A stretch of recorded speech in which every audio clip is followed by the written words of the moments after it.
The story of Palantir begins in May 2003, when 5 individuals came together to build something that would eventually reshape how organizations handle massive amounts of data. Peter Thiel, who had already made his name as a co-founder of PayPal, incorporated the company and brought together an unusual mix of talent. He recruited Alex Karp, a Stanford Law School colleague who would become the company's chief executive. Joining them were Stephen Cohen and Joe Lonsdale, both Stanford students at the time, along with Nathan Gettings, a PayPal engineer who had worked on the payment platform's fraud detection systems.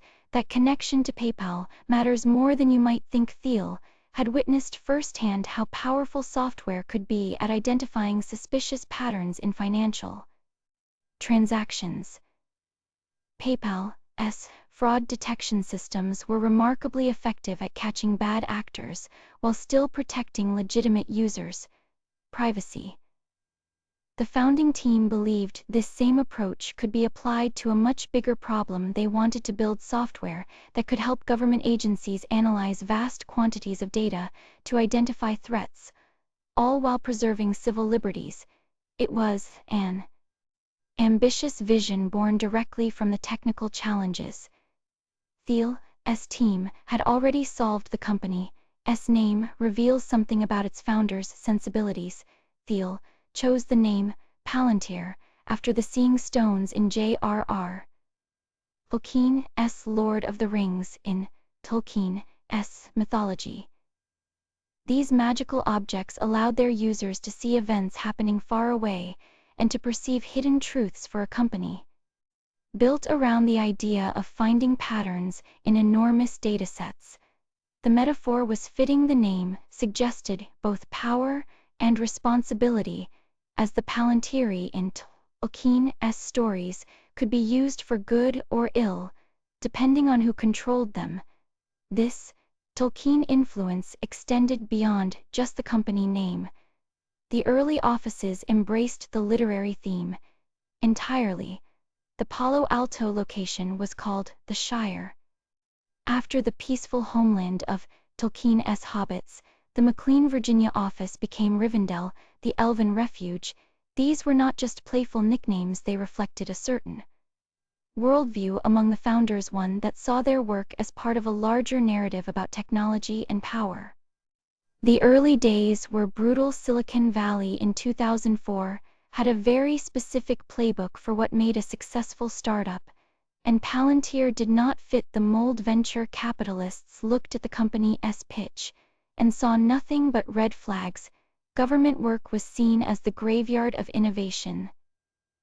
The conventional wisdom held that defense contracts meant slow sales cycles, bureaucratic headaches, and razor-thin margins. That was not the kind of business that got you a meeting at the best firms on Sand Hill Road. The rejection from Kleiner Perkins stung the most. One of the firm's executives reportedly told the founders point blank that their company was doomed to fail. That moment has since become part of Palantir mythology, a story the company tells about its underdog origins.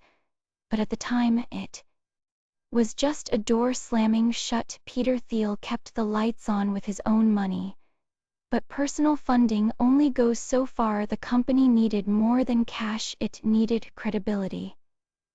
It needed access to a world that most technology startups never even knew existed. The turning point came through an unlikely source in Q-Tel. The venture capital arm of the Central Intelligence Agency saw something in Palantir that Silicon Valley had missed. In 2004 and into 2005, in Q-Tel invested roughly $2 million on paper. That was not a massive check by venture standards, but the money was almost secondary to what came with it. In Q-Tel opened doors. The investment came with something far more valuable than capital. It provided a pathway to security clearances, a prerequisite for any company that wanted to work with the intelligence community. Those clearances are notoriously difficult to obtain, They take years for individuals, and even longer for organizations in Q. Tel essentially fast-tracked that process, giving Palantir the credentials it needed to walk into rooms where other startups could not even knock. That investment signaled something else too. It told the intelligence community that Palantir was worth taking seriously. When the CIA's own venture arm puts money behind you, other agencies pay attention. The skepticism that had defined Palantir's early fundraising began to shift, at least in the corridors where it mattered most.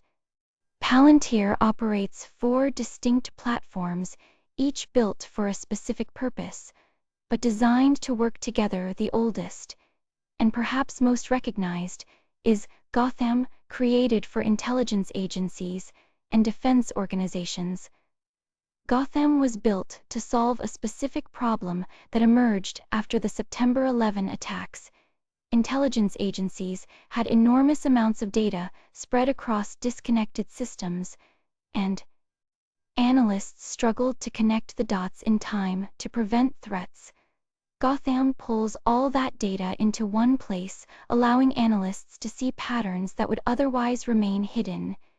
It is used by the United States intelligence community, the Department of Defense, and allied nations for counterterrorism operations and military planning.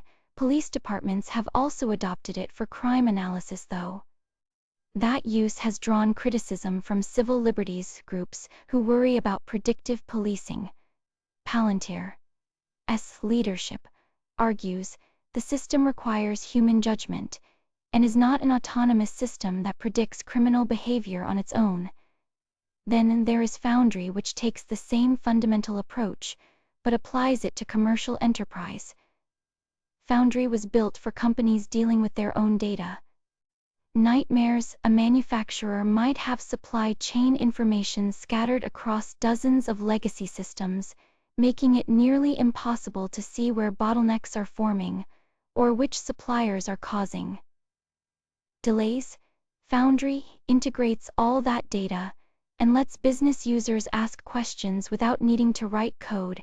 It has been adopted across industries from healthcare to finance to automotive manufacturing. Companies use it for everything from managing supply chains to forecasting risk to ensuring product quality. Apollo is what keeps everything running smoothly. Launched in 2022, Apollo is an orchestration engine that handles deployment and updates across all environments. This matters because Palantir's government clients often operate on classified networks or on-premises systems that cannot connect to the public internet. Apollo allows Palantir to push updates and manage software across cloud servers, classified networks, and even edge devices like satellites and drones. It is the invisible infrastructure that makes the entire ecosystem work. The newest addition is APE, which stands for Artificial Intelligence Platform. APE integrates large language models and other artificial intelligence capabilities directly into Palantir's existing platforms. This means a military analyst or a factory manager can ask questions in plain language and get answers based on their organization's actual data, not some generic training set.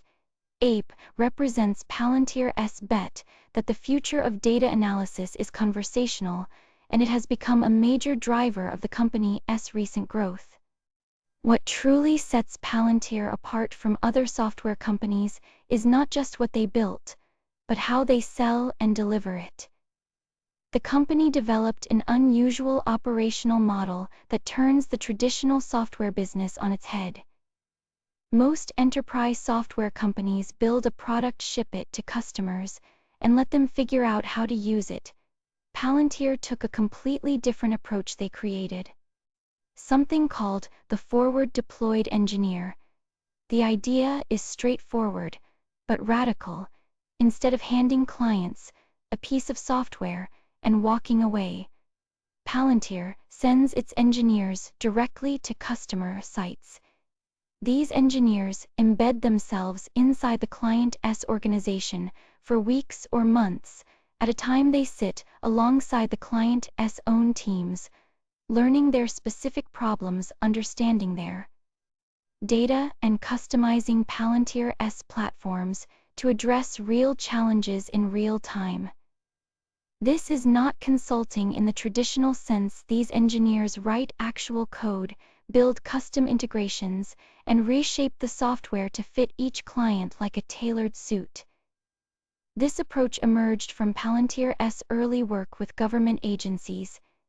Intelligence and defense clients had unique requirements that off-the-shelf software simply could not address. The embedded model worked so well that Palantir decided to bring it to the commercial sector. The transition was not easy. Corporate clients operate differently than government agencies, but the model proved valuable enough to win over major enterprises. Morgan Stanley brought in Palantir to help manage massive amounts of financial data. Airbus used the platform for manufacturing and supply chain optimization. Merck KGaA applied it to pharmaceutical operations. These were not quick software installations. They were deep partnerships where Palantir engineers became temporary members of each client's team. The strategy is expensive and labor-intensive compared to selling software licenses, but it creates sticky relationships and generates insights that feed back into product development. Palantir learns what customers actually need by watching them work. For nearly 2 decades, Palantir burned through money. The company operated at a loss year after year, reinvesting everything back into the business and pouring resources into building technology that most people did not fully understand. This was not a quick sprint to profitability. It was a marathon that tested patience, strained relationships with investors, and raised constant questions about whether the business model could ever really work. Then came the first quarter of 2023, after roughly 20 years of losses. Palantir finally crossed a threshold that many doubted it would ever reach. The company reported its first quarter of positive GAAP net income, coming in at $31 million. It was a turning point that validated years of heavy spending on research, engineering, and that unusual forward-deployed model. The moment carried real weight, proving that a company focused on complex government contracts and enterprise clients could eventually translate its technology into sustainable profits. Today, the financial picture looks dramatically different. Revenue has climbed to $4.48 billion, and total assets sit at nearly $9 billion. The company trades publicly under the ticker symbol PLTR, and its market capitalization has grown into the hundreds of billions, reflecting investor confidence that took decades to earn. What started as a money-losing operation sustained by faith in a long-term vision has matured into a financial powerhouse. The journey from red ink to black was neither quick nor easy, but for Palantir the destination finally arrived. The company's work with government agencies has never been without controversy. Civil liberties organizations have raised persistent questions about what happens when powerful data analytics tools are pointed at ordinary citizens. The American Civil Liberties Union has been particularly vocal about Palantir's contracts with police departments, arguing that the software enables predictive policing that can reinforce existing biases in law enforcement. The concerns grew louder during the Trump administration.